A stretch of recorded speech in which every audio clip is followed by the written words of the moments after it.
Well, I thought today we'd actually try our Shades of Gris. Shades of Gris. Pinot Grigio. Huh? So it's a bit of a pun on Shades of Grey. The big thing for me with this grape variety, especially in Australia, if you look at it from its historical roots, Grigio is the Italian name for the grape, Gris is the French name for the grape, and the two regions that those main sort of production styles come from are very delineated. Grigio used to be oxidatively handled. It was quite neutral. It's a bit leaner and drier and crisp. Everyday drinking white wine. They've modified what they do these days more like we do in Australia with stainless steel fermentation. And then you've got the French style that traditionally comes from the Alsatian area in France. And in Alsace, it's barrel fermented with lots of contact on skins, and it's quite oily and textural and rich. With us in Australia, though, some people call Gris, some people call it Grigio. They make the Grigio in a Gris style. They make the Gris, Yeah. you know what I mean? Yeah. So it's confusing. It's hard for the consumer. So for me, it was always just about trying to make a balanced, fruit-driven, varietally defined wine with very little winemaking artifact. What I want, just like most wines we do, it's about a reference point. So you can see and taste what it really is at its most intrinsic, basic points.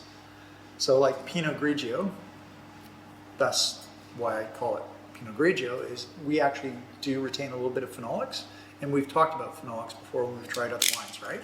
Remember? I do remember. So phenolics in wine, in white wines, act texturally.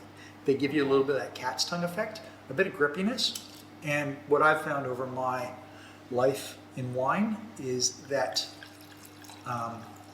the grape varieties that they use to make white wines around the Mediterranean, they tend to leave a little bit of phenolic content in it, whereas if you look at Northern European regions, those wines, if you do get any phenolics, they tend to act negatively within the structure of the wine, whereas those wines around the Mediterranean region, it adds a bit of complexity.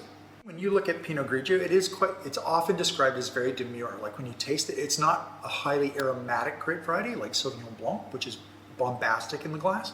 This is more like cut green pear. So, when you eat a green pear, you do smell it, but it's not really crazy busy in your nose. You get that slow, demure sort of character. Yeah. A little bit of melon characteristics to it. Due to its fermentation and things too, I pick up a little bit of like white almond meal, like a fresh white almond characteristic to it, and vanilla pipe, which is quite interesting. So when you smell it, this wine's got a bit of bottle age now, so you're actually, when you smell it, I get a bit of honeysuckle. That pear is in there, but it's not green pear anymore. It's now more like a tinned pear characteristic. And would you recommend drinking this wine straight away, or is it one that you can keep on the shelf? Look, I guess with us, we make our wines so they're very fresh. They're stainless steel fermented. They're varietally driven.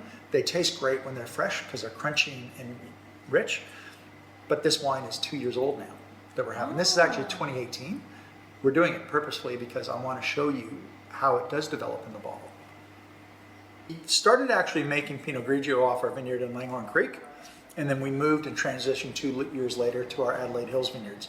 So cooler climate allows us to have better acid retention, and to me, we can get better flavor definition, and the variety just tends to like that site and position a little bit more. So Adelaide Hills Pinot Grigio.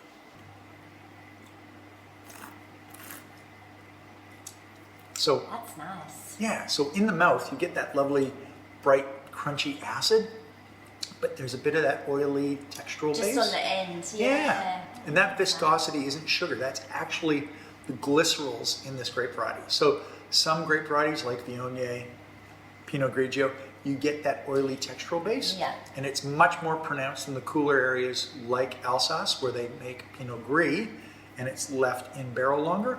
It's much more textural and rich in this. So this has some of that Gris and some of the Grigio, which is that crunchy, light, inert sort of white wine. So how long do you keep this in the barrel for?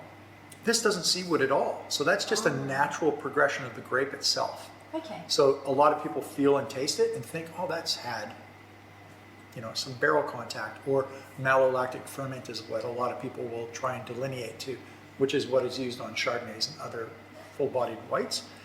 But this is just a natural progression of what the grape variety itself will do in the bottle. And I noticed the colour, it's got a little bit more of a goldeny yellow. And that's showing its age. When it's Yeah. young, it's much lighter in color, more like a green tinge to the hue, and not as dark yellow. That ombre color will come with age as it sits in the glass. And what would you pair this with in terms of? You just said pear. And what did we say it Pear. tasted like? Pear. So like a pear tatin. The one thing that Pinot Grigio does that I love, when you have Sauvignon Blanc, you eat shellfish or, blue cheese or coq au vin or rich oily dishes, and you have Sauvignon Blanc. And it cleans your palate. So it's like that. Eat clean, eat clean, eat clean. With Grigio, you drink it. Right now, it's quite demure. It's light. You'd go, okay, it's similar to a Sauvignon Blanc. But when you have this, if you have this like with a smoked salmon, fettuccine, and a cream sauce, it's going to build and match with the food. This can go with shellfish. This can go with chicken. So again, with the chicken, it's going to, that viscosity that you taste, those phenolics is going to make the chicken more buttery and rich and round and textural. But you can just have it with cheeses too. So a big thing for us with our wines, we don't have residual sugar. What we want is fruity. Yeah. And a big thing, one of the learning curves, I guess, I always talk about people with wine, when you have a boiled lolly, that's sweet. That's a sugar base.